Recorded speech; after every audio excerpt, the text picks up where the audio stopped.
I get it. Why would anyone want to watch a horror movie from the 80s? However, you've probably watched a really good horror movie that was filmed in the 80s. Nightmare on Elm Street, Alien, The Shining, these were all filmed and made in the 80s, and they're iconic horror movies. But I'm not here to talk about the best 80s horror films that people generally enjoy. I'm here to talk about ones that are equally as great but get flown under the radar. Believe it or not, these movies, no matter how weird or corny they are, serve as great blueprints for the horror movies that we have today. And they all have really unique plot lines that we don't get the pleasure of seeing in today's theaters or cinemas. So without further ado, here are a couple 80s horror films that I really love and think everyone should watch or at least give a try. I mean, they might not be as high quality, but I still think they're really great. The first film I'm going to talk about isn't exactly overlooked or flown under the radar, but most regular movie watchers don't know this film, and that is Killer Clowns from Outer Space, 1988. The premise of this movie is just like what the title entails. Killer clowns from outer space land in a random town in America and roam around causing complete havoc as they begin to kill and eat humans. The protagonists are a teen couple, a policeman, and two idiotic ice cream truck drivers who get into a series of hilarious and out there situations with the clowns as they try to stop them from killing more people. I also want to mention that the plot of this movie is paced extremely well, and it's actually exciting, and the characters themselves aren't boring. You're actually invested in who they are and what decisions they make next. Thematically and aesthetically, everything matches the overall alien sci-fi circus clown theme of the movie. For example, the guns that the clowns used to hunt humans explode out popcorn, they ride around in clown cars, they make balloon dogs that come to life, and throw foam pies that melt humans into mush. Even in this scene, one of the clowns walks by and places a cherry on top of a melted down victim, which is like the icing on the cake of how well this movie sticks to its central artistic theme. The plot stays consistent, it doesn't deviate away from trying to scare the watcher through other methods, which I think a lot of horror movies today do, which usually compromises the plot and makes it more confusing for the watcher. But this movie is what it says it is. It's Killer Clowns from Outer Space. It doesn't deviate away from that at all. The music and soundtrack of this film also tie everything together beautifully and match so well with the campy scenes of the clowns. I also want to give a big shout out to the makeup and production team because the set and clowns costumes look amazing. Overall, this movie is so much fun to watch as a horror film. Whether you're watching it for yourself or with other people, it's just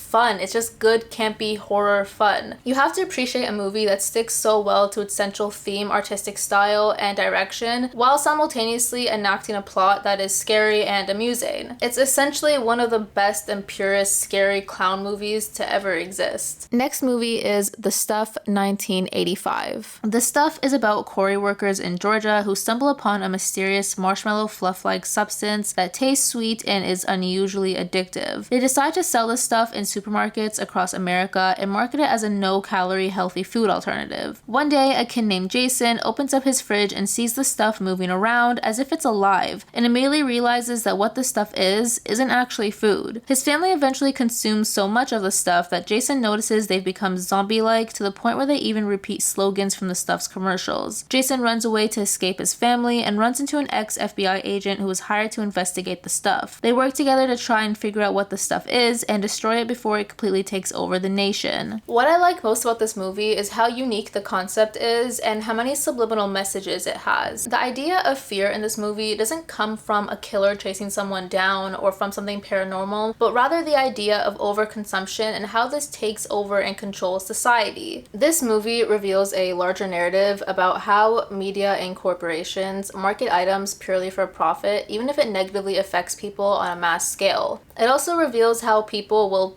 quite literally eat up trends just to fit in with what everyone else is doing. Seeing how the people in this movie's minds get taken over by the stuff and how that makes them become zombie-like and robotic and essentially slaves to what they're purchasing is very eerie, and it's not because the visuals of the movie are scary, but because they see this happen in our own actual lives. The movie reveals and shows us how deep, powerful, and sinister media and mass marketing can be on society. Even though this movie is dated, it's still as relatable as ever. The next movie I'm going to talk about is just pure fucking crazy. It probably is just more crazier than the last movie I talked about. Brain Damage 1988. The plot revolves around a teenager named Brian who wakes up sick and finds a parasite named Elmer in his bathroom. Elmer tells Brian that he can help him feel better like no other feeling in the world if he takes him out for a walk because he is hungry. Brian agrees and the parasite injects him with a blue juice that is similar to LSD or DMT, leaving Brian extremely high. Brian then takes the parasite out for a walk and, as expected, the parasite attacks and feeds off unsuspecting civilians while Brian is high as fuck. Once the drugs begin to wear off, Brian starts to feel worse than he was when he was sick, even causing him to hallucinate of him dying in gruesome ways. They begin to work together so Brian can keep on regularly getting high, and every time he does, Elmer continues to kill more people. One night, Brian finally decides to come down from his high and realizes what is actually happening to innocent people, but also to himself. I consider this movie to be the perfect stoner horror movie, mainly just because of all the trippy effects and the plot itself being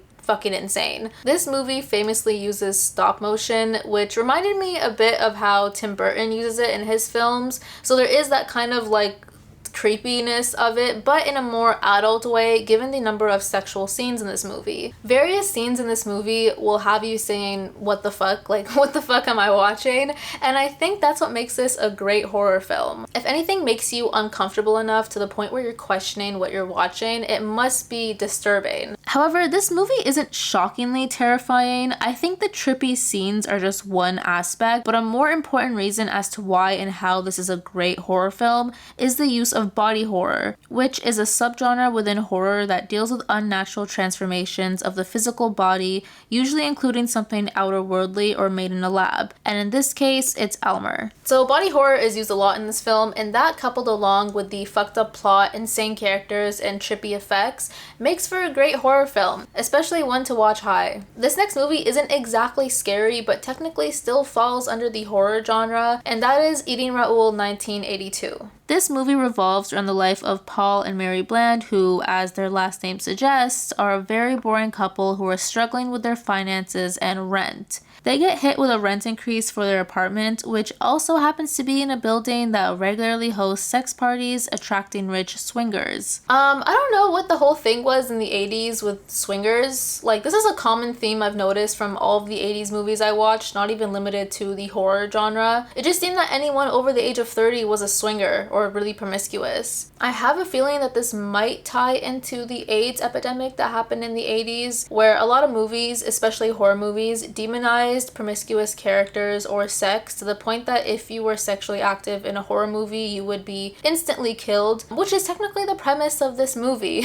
Paul and Mary live in a really shitty apartment with a busted door, and one day a swinger breaks in, and upon seeing Mary, assumes she's a swinger and tries to have sex with her. Paul walks in, starts to freak out, and attacks the swinger, killing him. Paul and Mary experience this a few more times before they realize that they can leverage this and make a lot of money by killing and robbing each of the rich swingers that burst into their apartment. The couple eventually reaches out to a local dominatrix to learn more about the world of swinging and how they can advertise Mary as a dominatrix so that they can lure more swingers to their place and continue to rob and kill them. I'm gonna stop to not spoil the rest of the movie, but there are a lot of new interesting characters that come in and great plot twists that make for a really entertaining and surprising watch. This movie is hilarious. Paul and Mary are really weird, and the dynamic they have with each other is just very odd. They claim to love each other but sleep in their own single beds, and we also rarely see any instance of them kissing or being romantic. It's like they're Puritans that have entrapped themselves in a world of sex and murder. The twisted horrors of this movie come from watching the characters essentially become serial killers and how much apathy they have in the pursuit of money while still thinking they're good, simple people. My only criticism for this movie is that there is like blatant racist remarks made towards the character Raoul that comes in a bit later, but unfortunately casual racism plagues the movies of the 80s, which makes them less enjoyable to watch. As much as I love the 80s, I'm very honest, it wasn't a great time socially. This movie doesn't seem insane at first, but the more you watch it, the more fucked up it gets.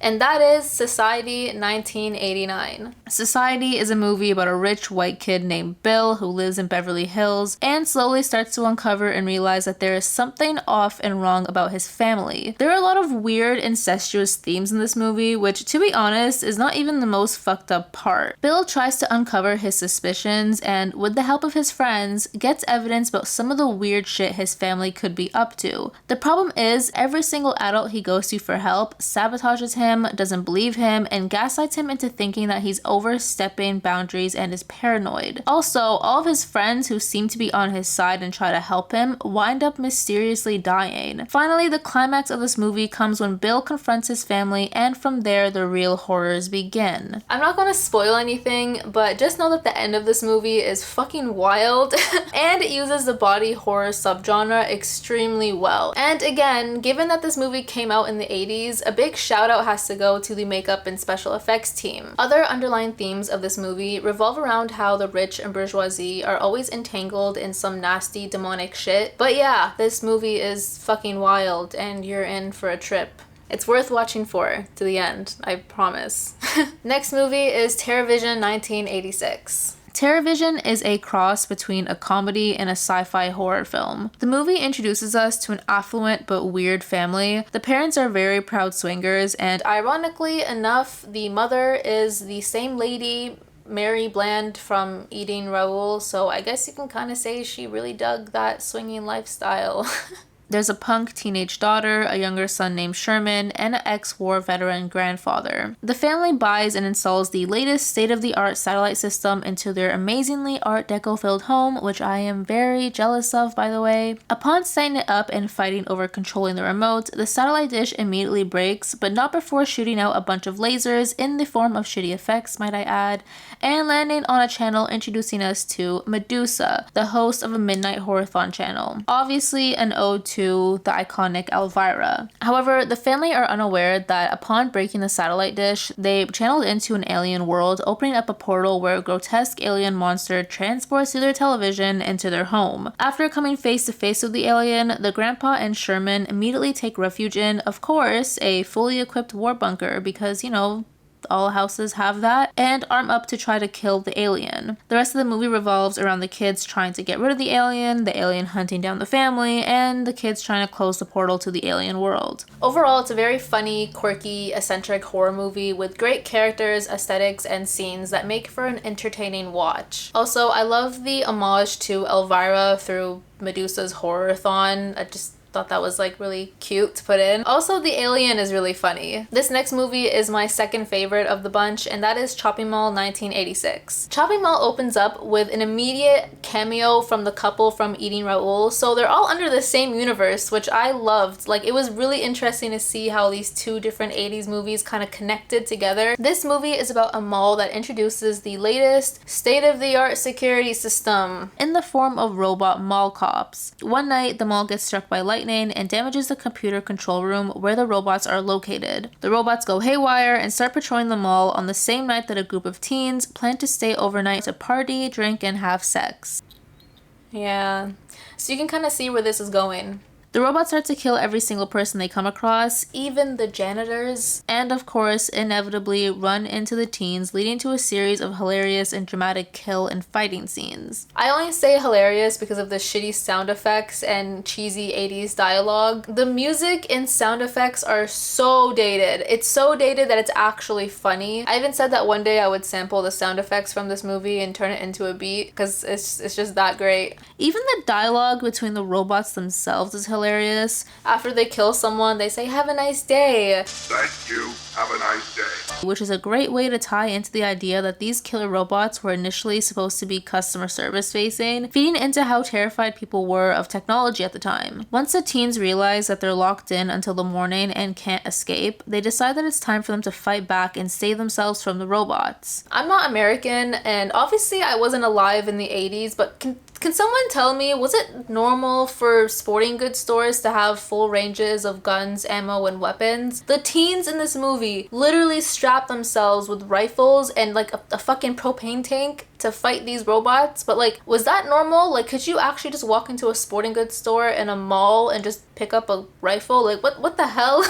Was this a thing? Anyways, this movie is so peak 80s that it's insane. I can't think of a better 80s horror film that depicts the 80s than this. From the opening title scene, the music, the cheesy dialogue, the sound effects, the aesthetics, the environment, this movie is the epitome of an 80s horror film. Teenagers who are sex and party obsessed as the main victims. The movie takes place in a mall, which was the most popular place to be in the 80s, and techno horror, which is a subgenre in horror dealing with the fearful idea of how powerful technology could become, especially in relation to machines or robots taking over. And of course, there is sex and nudity in the film and dumb blondes falling over. Pure 80s perfection.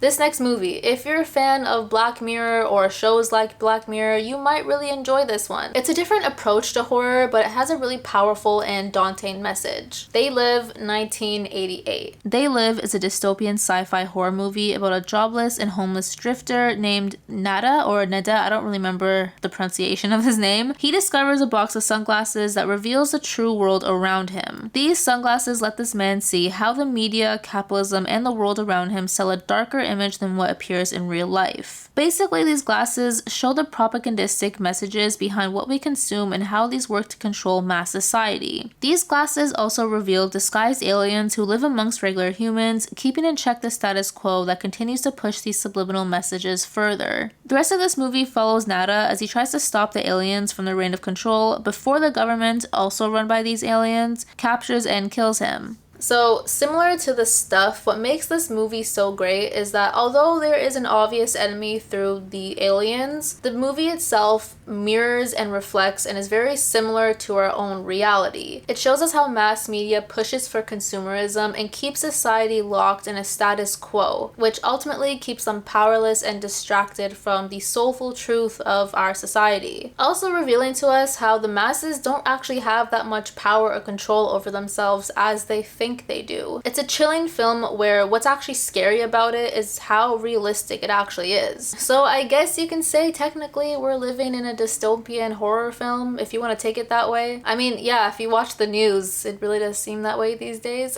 Another huge way to look at this movie is through the lens of classism. Those among us that are of higher classes, maybe what Carpenter uses the aliens to represent. Because the upper class lives such different lives from lower and middle classes, they would want to keep classism the way that it is and encourage mass media to keep society distracted, consuming unhealthy things or things that don't matter. I really recommend this movie if you enjoy conspiracy theories. The last movie I'm going to talk about is Bloody Birthday, 1981. If you're a fan of horror movies with demonic or evil children, then this movie is for you. Unlike modern day horror movies, the evil kids in this movie aren't possessed by a demon or a spirit. They're just evil because they were born on the night of an eclipse. Throughout the movie, the kids work together to kill anyone who comes in their path, until one of their friends who wasn't born on an eclipse, basically the normal one, escapes from their attempts to kill him and realizes that they are homicidal maniac children. He spends the remainder of the movie trying to stop them while protecting his sister. We also see the development of the kids' relationship with each other and them killing unassuming adults who can't look past their innocence to see how crazy they actually are. I'm actually into astrology a bit, and astrologically, eclipses denote periods of massive transformation, changes, beginnings and endings, death and rebirth. So I guess it does kind of make sense for the kids to be evil under the influence of being born under an eclipse. Like maybe they're the living, breathing embodiment of an eclipse. I don't know. Either way, they're evil. I think this movie is really well made for an early 80s movie. There's no reliance on making the kids evil through religion or possession, although I guess technically you can say astrology is part of like the occult world. What makes this movie great to watch though is not just like the killing or the horror, but how great the kids acting are. Like they really are little evil kids and they are annoying, as kids should be. You also get really invested in their personalities. You really start to hate and love some of the characters in the films and the kids, and you really egg for the underdog, i.e. the little kid that's actually normal, to like win and watch the other kids fail. Also, Curtis is a bitch. My battery's gonna die, but thank you for watching me talk about my favorite 80s horror films. They're not that bad. Give them a try. They're old, but they're still good, you know? Old is gold.